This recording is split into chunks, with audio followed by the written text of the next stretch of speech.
9, 8, 7, 6, 5, 4, 3, 2, 1.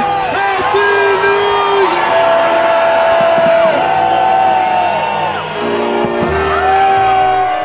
Year! Ladies and gentlemen, boys and girls, cyber freaks around the world, check it out. This is how we do it. San Francisco, New Year's Eve, 2008. Oh yes, we had a funky good time. Well, at least most everybody had a good time. Welcome back to part 2 of the New Year's Eve experience as put forth by the members of the Midnight Rollers Friday Night Skate and the Black Rock Roller Disco Burning Man Camp.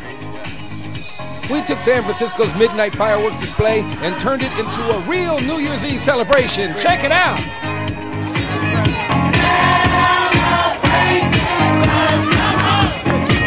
Let's celebrate now. There's a party going on right here. A celebration. Now, when people are doing all this dancing and partying and having such a great time, check out what's going on the other side of the porta potty. Thousands of people gathered along the Embarcadero in San Francisco last night to ring in the new year.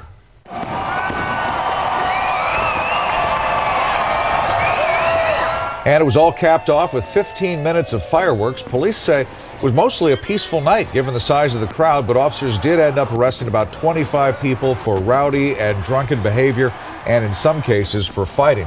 And a KT...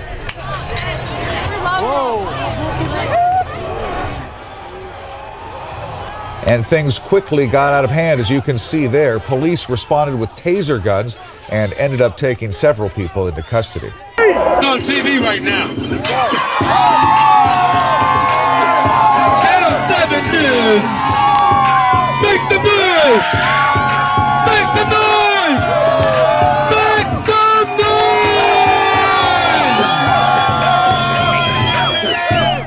Now, the crowd is hyped and people are having fun. But there's no violence. Everybody's having a good time. Everything seems to be under control. But check it out. The cops are starting to mass. And now people are starting to worry. Because we know that somebody's going to jail. I think we better try to disperse this crowd. Now. Well, ladies and gentlemen, boys and girls, you had a good time. Saw some great fireworks. You got to shake your ass to some good music, make some noise. Well, ladies and gentlemen, boys and girls, we hope you had a fantastic time here in San Francisco. Thank you, guys. Look. Hold them up. Now, I know you all going to go home. We all got to go back to work starting, tomorrow for most people. You're going to get back into your lives. What you need to go home and remember is San Francisco's a very special place to live. We have to be able to come out and party like this, okay? And nobody got shot. Nobody got their stuff stolen, right? Everybody had a good time, right? We all love each other, don't we? Yes, we do. So, now, before I tell you who went to jail and what happened, I want to give you a little bit of background on who this person is. We are right near the Eastmont Mall in Oakland, California. Not one of the most desirable areas to live in the Bay Area, if you know what I'm talking about. You see, the person that they hauled off of jail that night works with these kids each and every day. She's even got me involved, bringing my skates over to the kids, trying to share an experience that is very unique, that's lots of fun, and helping these kids. I mean, I don't know about you, but not many people come out here doing stuff like this. Check out how happy they are.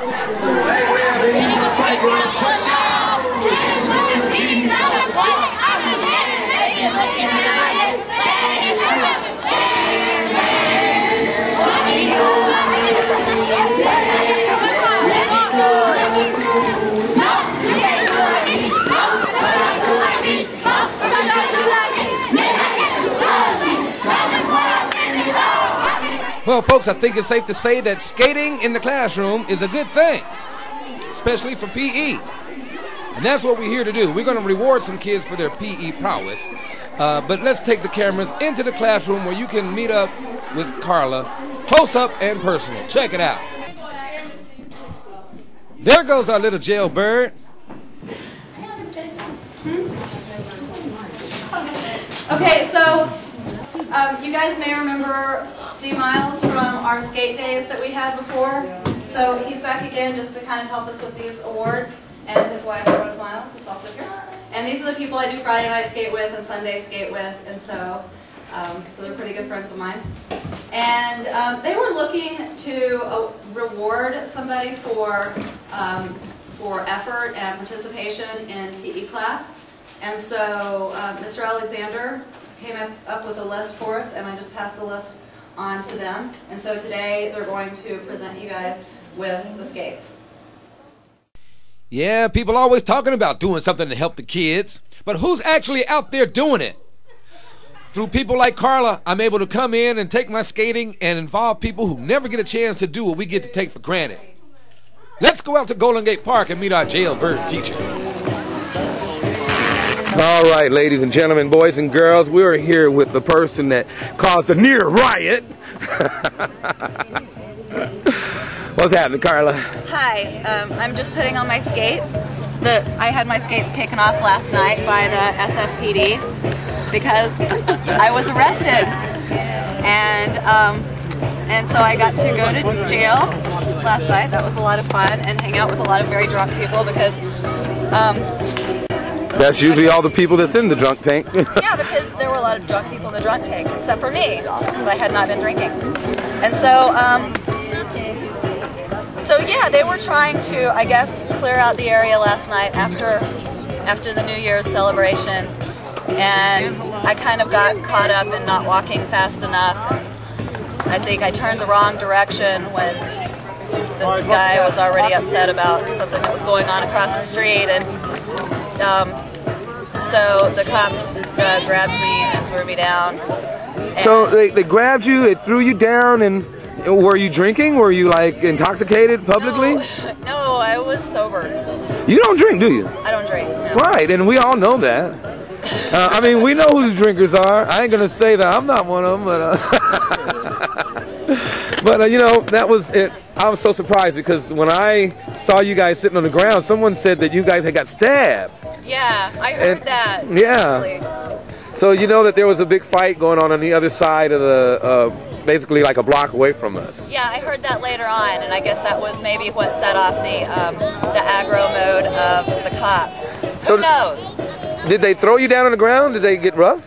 Well, Cops? they were trying to kind of push me down, but I was on my skates, and so I don't think they estimated how quickly I was going to fall to the ground when right. they, you know, one was on each side, and they were trying to kind of push me to the ground, but since I had wheels on, it was kind of a... Well, you know, you could be a dangerous criminal, you know, it's like... you know, these dangerous people out there, you never know. A lot of them don't smile like you do, you know. Maybe that's what it was.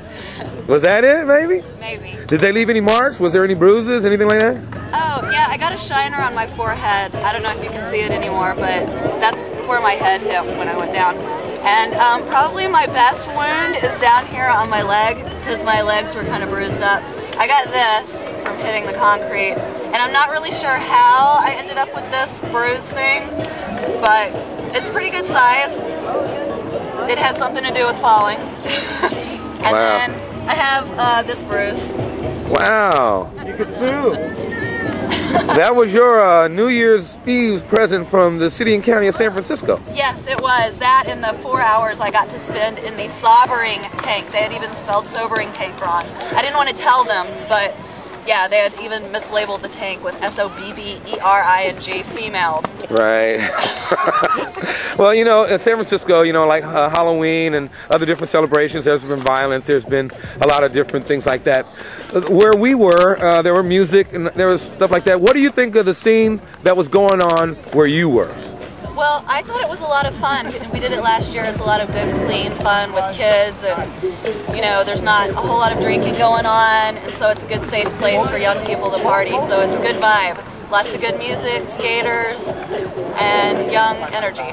So why do you think the police reacted the way they did? Well, I don't know. I'm not really sure. I really can't judge that other than to, you know, talk smack about cops and just to say that that's generally their They're temperament. pissed off. They can't be with their family. Yeah, maybe they wanted to go Maybe they were home. angry because they weren't out partying too. Yeah. Could have been anything, but there were several of them who seemed entirely too rough. Well, this wasn't just something that happened amongst us skaters. You were on the news. Have you seen it yet? That's what I've heard. No, I haven't. Did you get any phone calls?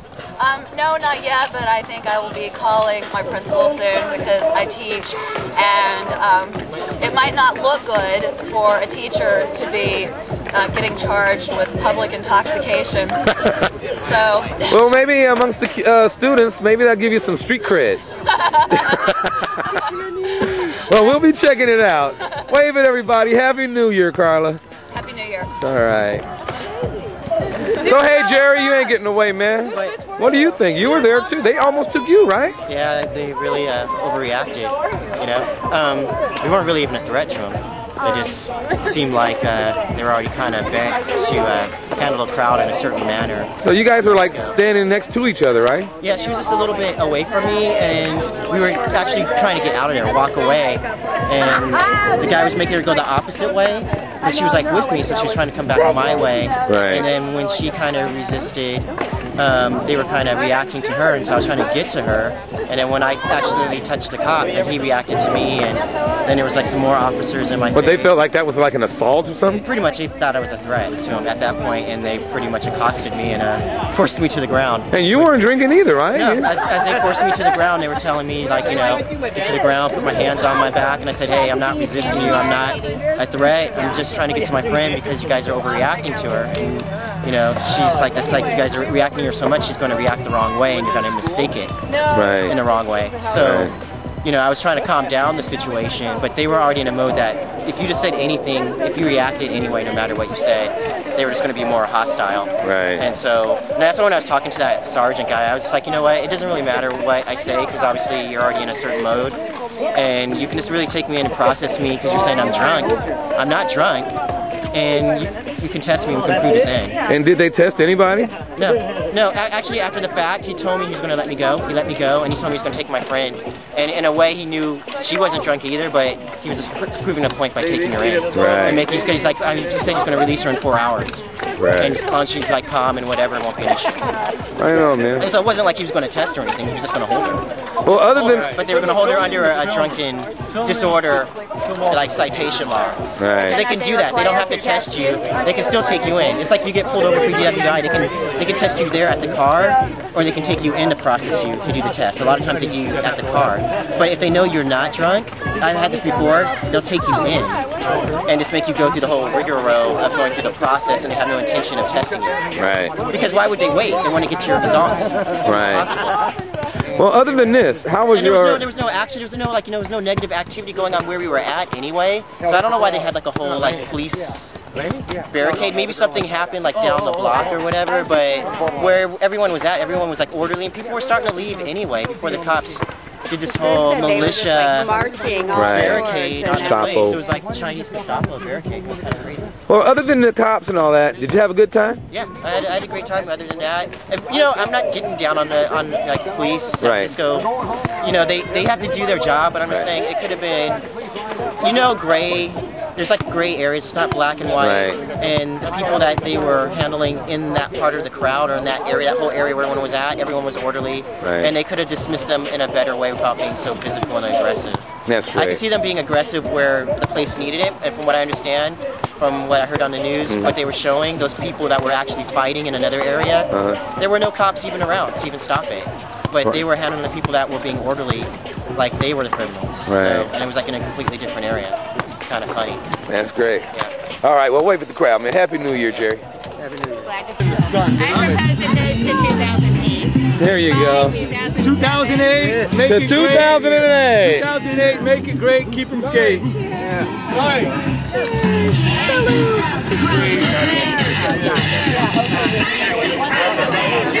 Live and skate. Happy New Year. Well, ladies and gentlemen, boys and girls, everything seems to have settled down, and 2008 is rolling along just like it should. And I'm about out of here. So as we say each time, please skaters, skate safe. Wear those pads. But whatever you do in life, keep rolling. We'll see you in the streets.